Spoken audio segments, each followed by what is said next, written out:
السلام عليكم ورحمة الله. معكم معتصم من قناة تقنية الأندرويد. يوم جديد وموضوع جديد استعراض معكم تطبيق هو من التطبيقات الجميلة جدا بالنسبة للاستماع إلى الميوزك. إذا حاب الفكرة وحاب إنك تاخد معايا التجربة، أتمنى إنك تشاهد الموضوع للنهاية. وإذا كان زيارتك لي لأول مرة في القناة، أتمنى منك دعم بالاشتراك أو عمل لايك أو تعليق سلبي إيجابي برضه بحفزنا الاستمرار إلى الأمام. فاضل صغير وأنا واصل.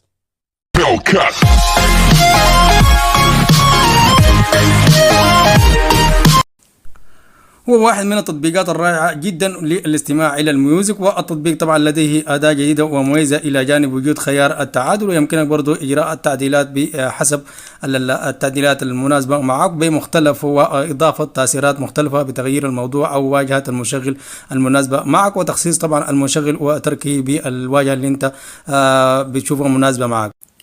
انت تصفحنا للبرنامج. طبعا تصل عندنا جميع الاغاني الموجوده عندنا في الهاتف، ويمكنك برضو تصفح الملفات وانواع الالبوم المفضله لديك عن طريق النقر في الاسفل، وفوق الخيارات هنا طبعا بيدينا الجميع الاغاني الموجوده عندنا زي ما شايفين امامنا عند التمرير في الاسفل او للاعلى.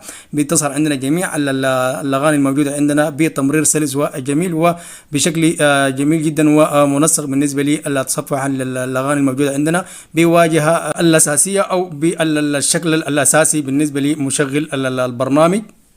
لإظهار التعادل في الأغاني طبعا ادينا خيارين، إذا كان للمشغل الأساسي الموجود عندنا في الهاتف أو المشغل الموجود عندنا في الشاشة أمامنا. بالتعادل بالنسبة لتغيير الأغاني أو الاستماع إلى الأغاني بواجهة سلسة التمرير وبشكل جميل جدا، وما حيكون موجود في أي برنامج آخر بالنسبة للاستماع إلى الميوزك. وبالنسبة لتغيير واجهة المشغل نضغط عند السيمات زي ما شايفين امامنا، ظهرت عندنا الاشكال باشكال مختلفة، وطبعا بها مدفوع وبها مجاني طبعا، وفي نفس الوقت يدينا خيار بالنسبة للتجربة لأول مرة زي ما شايفين امامنا بالنسبة لإظهار الأغاني الموجودة عندنا بطريقة سلسة وبعرض جميل جدا بالنسبة لتصفح الأغاني الموجودة عندنا في الهاتف، وبرضه بالنسبة للألبومات الموجودة عندنا في الهاتف. ولتغيير واجهة المشغل زي ما شايفين هنا ادينا بعض السيمات، ما علينا نختار سلكت وتظهر معنا مباشرة او يطبق معنا مباشرة السيمة اللي احنا اخترناه او الموضوع اللي احنا اخترناه بالنسبة للاستماع او بالنسبة لتصفح الاغاني الموجودة عندنا في الهاتف.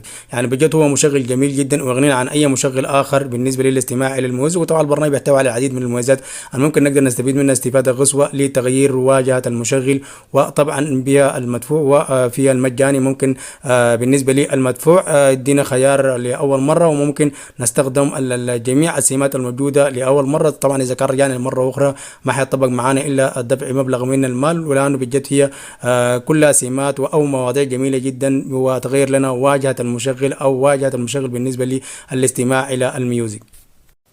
وفي الخيار الثاني زي ما شايفين هنا عرض لنا الوان متراكمه مع بعض بالنسبه لتغيير واجهه المشغل، وبنفس الوقت البرنامج يتيح لنا الامكانيه لتغيير الخطوط. يعني بجد هو برنامج جميل جدا وبيه العديد من المميزات والامكانيات الممكن نقدر نستفيد منها، وتغيير واجهه المشغل الاساسي او يعني ممكن نخلي المشغل الاساسي للهاتف ونستعين به المشغل الموجود امامنا، لانه بجد هو مشغل جميل جدا بامكانيات عاليه بامكانيات خرافيه، ويتيح لنا جميع الخيارات بالنسبه للاستماع الى الموسيقى، اذا كان من تغيير الخلفيه، اذا كان من تغيير الخطوط، اذا كان من تغيير الالوان بعرض جميل جدا بالنسبه للواجهه او تطبيق سيمات موجوده في البرنامج.